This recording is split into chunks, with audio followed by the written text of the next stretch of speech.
everyone, this is Samir and welcome to my channel This Abroad Life.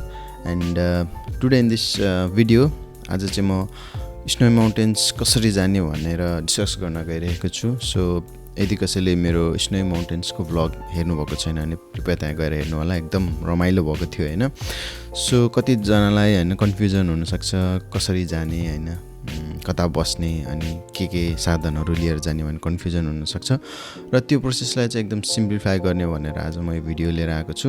Just a reminder, if you haven't checked my video then I will give a link in the description and just get right into it. So snow mountains चाहिँ एकदम one of the हैन must go to places हो हैन. अस्ट्रेलियामा बसेछ भने त्यहाँ गयो भने पुरा स्कीहरू खेल्न पाउँछ, हिउँ खेल्न पाउने हैन मेन. अनि मेनली चाहिँ अब त्यहाँ स्नो अनि स्कीइङको लागि गइन्छ, तर अरू एक्टिभिटी जस्तै snow tubing, snow swing, cross country skiing अनि टोबोग्यागिङ अनि यस्तै अरू बुश वाकिङ यस्तै कुराहरू नि गर्न मिल्छ. तर मेन कुरा चाहिँ अब स्नो माउन्टेनमा सिनिक भ्यू अनि स्नो खेल्ने भनेर नै जान्छ मान्छेहरू. अनि अब हामी लङ ट्राभल भएको हुनाले बुश वाकिङ अथवा माउन्टेन बाइकिङ त्यस्तो गर्न त खासै जाँदैनौँ. त्यो पनि गर्न मिल्छ apart from skiing and snow boarding अनि स्नो खेल्नेहरू बाहेक. सो हामी स्की अथवा स्नो बोर्डिङ यस्तो गर्न गयो भने चाहिँ नर्मली 3-4वटा रिजोर्टहरू छ, स्की रिजोर्ट्सहरू. अनि मेन गरी पेरिसर भन्ने एउटा रिजोर्ट छ अनि थेब्डो भन्ने अर्को रिजोर्ट अनि अर्को दुईवटा चाहिँ चेर्लट पास र सेउलिन स्नो रिजोर्ट भन्ने छ. तर मेन 2 चाहिँ पेरिसर र थेब्डो भन्ने छ है. सो यो दुईवटा रिजोर्टहरूमा मेनली जान्छ मान्छेहरू. सो स्नो सिजन चाहिँ कहिलेबाट कहिलेसम्म हुन्छ. अब स्नो 12 मन्थ्स अफ इयर त पर्दैन नि त. सो सर्टेन टाइम हुन्छ स्नो माउन्टेन्स जानको लागि. र न्यू साउथ वेल्सको स्नो माउन्टेन्समा चाहिँ snow season normally Queen's Birthday like long weekend early जुनबाट early October, like New South Wales Labour Day long weekend भन्छ अर्ली जुनबाट अर्ली अक्टोबरसम्म चाहिँ स्नो सिजन हुन्छ. तर यो भन्दामा यो नै एक्ज्याक्ट हुन्छ भन्ने छैन, हल्का यताउता पनि हुनसक्छ based upon the snow conditions होइन. अनि हामी चाहिँ वेदर जोन र स्नो वाच भन्नेमा गएर हेर्न सक्छौँ कस्तो भइरहेको छ, स्नो छ कि छैन भनेर. र यसको चाहिँ म लिङ्क डिस्क्रिप्सनमा दिन्छु. रिसोर्टहरू अघि नै भने मैले 3 अथवा 4वटा मेन रिसोर्टहरू छ. पेरिसर भन्ने चाहिँ it is the largest resort with the most lifts छ. हामी पहिला मेरो ब्लगमा हामी स्नो खेल्ने बेला गएको पनि पेरिसर भ्याली थियो र हामी पनि फर्स्ट टाइम गएको थियो, एकदम रमाइलो भएको थियो. तर हामीसँग चाहिँ पहिला पनि गएको साथीहरू पनि थियो जो चाहिँ सेकेन्ड अथवा थर्ड टाइम गएको थियो. त्यो भएर हामीलाई चाहिँ अलिक सजिलो भएको थियो. स्टिल धेरै डिलेमाहरू हुन्छ अनि त्यही भएर अब मैले यहाँ देखाइदियो भने अलिक सजिलो होस् होइन. अनि थेब्डो भन्ने चाहिँ अर्को रिसोर्ट छ जसमा चाहिँ लङ्गेस्ट रन हुन्छ, एकदम लामो छ त्यो. अनि शार्लेट पास भन्ने चाहिँ यो चाहिँ अब स्नो ट्रान्सपोर्टबाट मात्रै एक्सेसिबल हुन्छ. अनि अस्ट्रेलियाको हाइएस्ट एल्टिट्युडमा भएको रिसोर्ट. अनि Selwyn snow resort is a fun family resort and also a great place to learn. तर मेनली चाहिँ हामी पेरिसर र थेब्डो भन्ने चाहिँ फेमस छ है. अनि मेनली अब हामी त्यहाँ पनि जान्छ. यो चाहिँ हामी रिसोर्टहरूमा किन जाने भन्छ, त्यहाँ चाहिँ अब त्यो लिफ्टहरू हुन्छ अब माथि चढ्ने अनि त्यसपछि फेरि त्यो स्नो बोर्डिङ अथवा स्किङ गरेर तल आउने. किनभने अरू बाटोमातिर यत्तिकै स्नोले डल्लले हान्ने द्याट्स फाइन होइन. तर हामी एक्चुअली स्की नै गर्ने अथवा स्नो बोर्डिङ नै गर्ने हो भने चाहिँ रिसोर्टहरूमा जानुपर्छ. अनि त्यसपछि वे टु स्टे होइन. अब हामी स्नो माउन्टेन्स नर्मली अब यता सिडनीबाट न्यू साउथ वेल्सतिरबाट जान्छ, तर यो चाहिँ अरू ठाउँबाट पनि जान मिल्छ, लाइक मेलबोर्नबाट आएको मान्छेहरू नि जान सक्छ होइन. यो कता बस्ने भन्ने चाहिँ एकदम इम्पोर्टेन्ट हुन्छ. किनभने हामी चाहिँ क्यानबेरामा बसेको थियो. अनि क्यानबेरामा बसेर एउटा प्रब्लम चाहिँ के भयो भने क्यानबेराबाट बिहानै हिँड्नु पऱ्यो. अनि क्यानबेराबाट नि स्टिल 3-4 घन्टाको जतिको टाढो छ अब पेरिसर भ्यालीमा गएको हामी. अनि क्यानबेराबाट निस्क्यो, अब बिहान निस्किँदा पनि ढिलो भयो. अनि त्यसपछि फेरि अब हायर गर्नु पऱ्यो स्नो त्यो सुजहरू, अब स्नो बोर्डहरू स्कीहरू हायर गर्नु पऱ्यो. अनि हल्का ढिलो भयो. अनि त्यसपछि हामी वहाँ गएर स्नो खेल्ने बेलासम्म त आधी दिन भइसकेको थियो. कति बजिसकेको थियो, अब 2 घन्टा जति मात्रै खेल्न पाएँ. अनि लाइक त्यत्रो टाढा गएर त्यस्तो रमाइलो हैन दिनभरि रमाइलो गर्ने मौका चाहिँ पाएन। त्यो भएर अब टाइम पनि एकदम इम्पोर्टेन्ट हुन्छ अनि त्यही भएर कहाँ बस्दाखेरि बेस्ट हुन्छ भने मेरो विचारमा चाहिँ अब क्यानबेरातिर बस्नुभन्दा नि यो स्की रिजोर्टकै नजिकैको भिलेजतिर बस्दा ठिक हुन्छ हैन। अब त्यो स्की रिजोर्टको नजिकै त छैन तर लाइक आधी घन्टा जतिमा जाने ठाउँतिर छ ठाउँहरू बस्ने। अनि क्यानबेरामा बस्दाखेरि त्यही प्रब्लम भयो अनि हामी आधी ठाउँमा आधी स्टपमा गएर रेन्ट गर्न पर्यो सामानहरू अनि हामी धेरैजना मान्छे जाँदाखेरि रेन्ट गर्दाखेरि नि 2 घन्टा 3 घन्टा जति नै लाग्यो हामीलाई टाइम हैन। त्यो भएर I suggest you guys to राति सुत्न चाहिँ उतै नियर बाई भिलेजेसमा सुत्यो भने जिन्दाबाइन अथवा जिन्दाबाइनको वरिपरि त्यस कटेपछि नि छ त्यतातिर बस्यो भने चाहिँ नजिक हुन्छ। बिहान उठ्ने बित्तिकै गयो भने हामीले धेरै टाइम नै पाउँछौँ। अनि के लाने त भने चाहिँ अब हामीले चाहिँ अब स्की गर्ने हो स्की इक्विपमेन्टहरू हायर गर्न पनि पाउँछ हैन। त्यो रिजोर्टमा नि हायर गर्न पाउँछ तर बाहिरबाटै गरेको ठिक हुन्छ। बाहिर भन्नाले फेरि रिजोर्टमै पुगेर त्यसको बाहिर हेर्ने कि जाने बाटोमा आधी घन्टा 1 घन्टा जतिको बाटोमा त्यहाँ स्की हायर गर्ने अथवा स्नोबोर्ड हायर गर्ने ठाउँहरू हुन्छ। बाटोमा हेर्दै गर्दा अथवा सर्च गरेर गयो नि हुन्छ। त्यतातिर गयो भने चाहिँ अब धेरै दोकानहरू भएको हुनाले धेरै भेराइटीहरू हुने चान्सेस हुन्छ नि त। अनि एउटा ठाउँमा पाएन भने अर्को ठाउँमा हामी हायर गर्न मिल्छौँ। त्यही हो अब स्की र स्नोबोर्डिङ इक्विपमेन्ट अब आफूलाई के लान मन लाग्छ। अनि कोही ठाउँमा चाहिँ अब त्यो बसेर खेल्ने स्नोइङ गर्ने ठाउँ पनि हुन्थ्यो। लास्ट टाइम हामी जाने बेला चाहिँ कोभिडको प्रिकसन युज गर्न पर्ने भएको भएर हामीले त्यो बसेर खेल्ने कुरा चाहिँ खेल्न मिलेन। तर स्की र स्नोबोर्डिङ चाहिँ खेल्न मिल्यो। अब लुगाहरू लानु पर्यो। लुगाहरू एकदम न्यानो लुगाहरू लानुपर्छ, स्वेटरहरू अब ज्याकेटहरू। अनि अब वहाँ गएर यत्तिकै खेल्नु छ भने चाहिँ अब हामीले नर्मल हामीले जे लगाए अब लाइक हल्का डाउन ज्याकेट र प्यान्टहरू अथवा भित्र अब उलन त्यो ट्राउजरहरू चाहिँ लिएर जानु पर्यो। यत्तिकै नर्मल अब स्नो यत्तिकै खेल्ने स्की गर्दैन भने चाहिँ हामी यत्तिकै नर्मल हामीले खासै धेरै हायर पनि गर्नु पर्दैन है। अब ग्लोभ्स अब टोपीहरू त लानु पर्यो। तर यदि स्की र स्नोबोर्डिङ यस्तो गर्ने हो भने चाहिँ घरिघरि पल्टिने लोट्ने हुन्छ अनि हाम्रो नर्मल कपडाहरू लाइक एक्सपेन्सिभ हुन्छ अनि त्यो फाटिन सक्छ।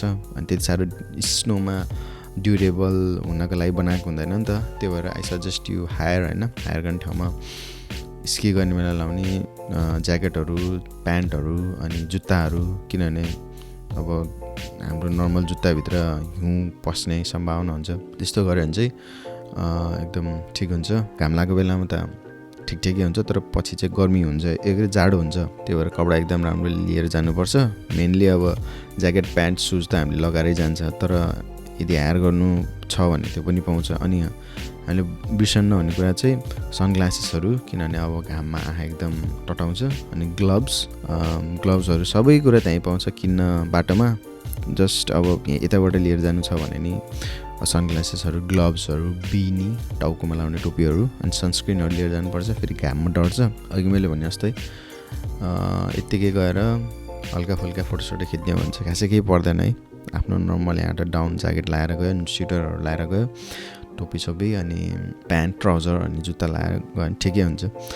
अनि म चाहिँ के भन्छु भने अब गाडीमा जान्छ कि नर्मली अनि त्यही भएर सेकेन्डरी अर्को जोर लुगाहरू नि लिएर जानु, किनभने जस्ट इन केस अब त्यो लगाएर गएको लुगाहरू चाहिँ भिज्यो होइन स्नो खेल्ने बेलामा भिज्यो अनि भित्र छिर्यो भने चाहिँ अब फेरि त्यो ठरिने लुगा लगाएर गए त हुँदैन नि त। त्यो भएर अर्को सेट पनि लिएर जाने होइन।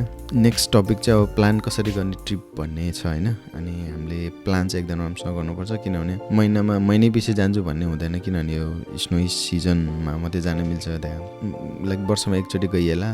तर नजानु गएपछि अलि राम्रै तरिकाले जाऊँ न अब, किनभने टाढा पनि छ त्यति साह्रो नजिक पनि छैन होइन। माथि लिएर जाने ट्रली तिनीहरूमा चाहिँ हामीले पास किन्नुपर्छ।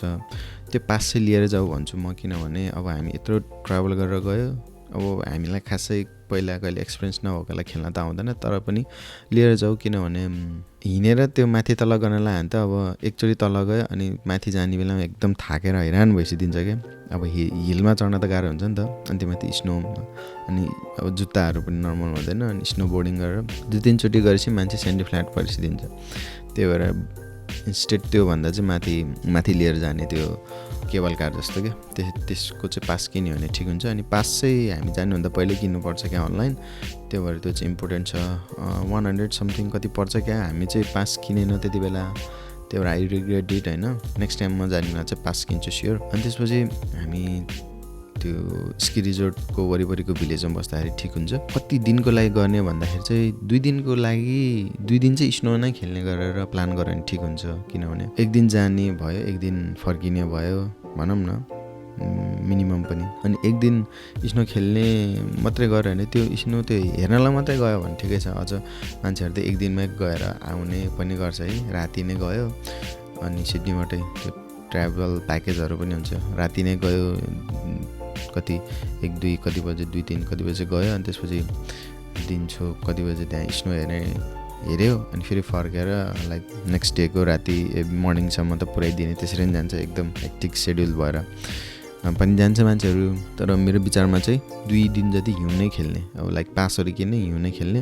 अब हामीले कपडाहरू भाडामा लिएको फर्स्ट दिनको लागि $30 एउटा ज्याकेटको पऱ्यो भने 2 दिन भाडामा लियो भने 35 मात्रै पर्छ, लाइक त्यति साह्रो धेरै पनि पर्दैन। त्यही भएर म चाहिँ के भन्छु भने 2 दिनै सिक्ने गरेर नै होइन, नगर्नु गएपछि राम्रोसँग धितमनी गरेर खेलौँ न। हामी पनि 1 दिन बसेको एकदम रस भएको थियो। अब हामी वहाँ पुग्दै 2 जति बजेको थियो अनि 3 4 5 हामी 3 घन्टा नि खेलेन क्या हामी स्नो क्या, त्यही पनि रमाइलो भएको थियो। अनि त्यही केबल कारको पास नलगेको भएर चाहिँ एकछिन खेल्दा पनि थाक्यो अनि सिक्ने टाइम पनि पाएन। 2 दिन भयो त एटलिस्ट बिहान यसो नजिकै त्यो स्नोमा यतिकै स्नो बोर्डहरू सिक्ने हुन्छ। अनि अर्को इम्पोर्टेन्ट चाहिँ कुरा चाहिँ पहिले युट्युबमा भिडियोहरू हेरेर गयो भने ठिक हुन्छ त्यो स्नो बोर्डिङ स्किङहरू गर्नलाई। किनभने एकदम प्रिपरेसनमा हामी बिजी थियो हामी जाने बेलामा, अनि कहिले नि त्यो हेर्ने दिमागमा नि आएन, फुर्सद नै भएन भनौँ न। अनि पछि वहाँ गएर डाइरेक्ट गर्ने बेला त खेल्न नजाने लोटे भयो। त्यो भएर अब मलाई चाहिँ ट्रिप त्यसरी प्लान गर भन्ने सल्लाह दिन्छु। अनि कसरी जाने भने अब नर्मली ड्राइभ गरेर नै जान्छ मान्छेहरू आफ्नो गाडीमा, त्यो नै बेस्ट हुन्छ। तर यदि छैन गाडी भने साथीहरू मिलेर जाने हो। अनि ड्राइभिङ गर्नेहरू छ भने हामी हायर पनि गर्न मिल्छ भ्यान।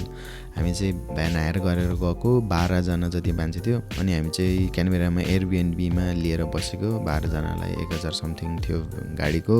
3 दिन अघि 3 दिन जतिको एयरबिएनबीमा हाम्रो 12 जनाको लागि 3 तले घर पनि 1000 जतिको थियो। त्यो भएर ठिकै भयो। त्यो गुरुङ सटल एन्ड टुर्स भ्यानबाट गएको थियो सिडनीबाट। सिडनीको त्यो 6वटा सर्भिस, त्यही सर्भिसले मान्छेलाई पनि लिएर जान्छ क्या प्याकेजमा। त्यसरी जस्ट प्लान गर्नुपर्छ। अनि प्लान गरेर गयो भने रमाइलो हुन्छ, एकदम वन्डरफुल ठाउँ छ। म नेक्स्ट टाइम गयो भने चाहिँ मैले अब जे कुरा भने यिनीहरू त्यो नै गर्ने प्लानमा छु। अनि फाइनल थट्स चाहिँ के भने एकदमै लामो छ ड्राइभ होइन, त्यो भएर एकै दिनमा सबै भ्याउँछु भनेर नगर। किनभने गाडी चलाउनु भनेको होइन एकदम कसियस भएर चलाउनुपर्छ, एकदम फ्रेस भएर चलाउनुपर्छ। चलाउँदा अब निद्रा लाग्ने सम्भावना हुन्छ। अनि रेस्टहरू लिनुपर्छ। 2 वर्ष अगाडि हो क्या हाम्रो नेपाली दाजुभाइ दिदी बहिनीहरूको एक्सिडेन्ट भएको थियो। अनि त्यसले गर्दाखेरि एकदम दुःख लाग्यो। एक्सिडेन्ट जो कहिले पनि हुनसक्छ, त्यो भएर एकदम कसियस हुनुपर्छ। अनि अर्को चाहिँ don't take driving as a joke होइन, कहिले नि एकदम हाँसी मजाकमा एकदम स्पिड बढी गर्ने अनि अरूलाई देखाउने भनेर अनि खिसी गर्ने भनेर होइन, त्यसरी ड्राइभिङ नगर्ने।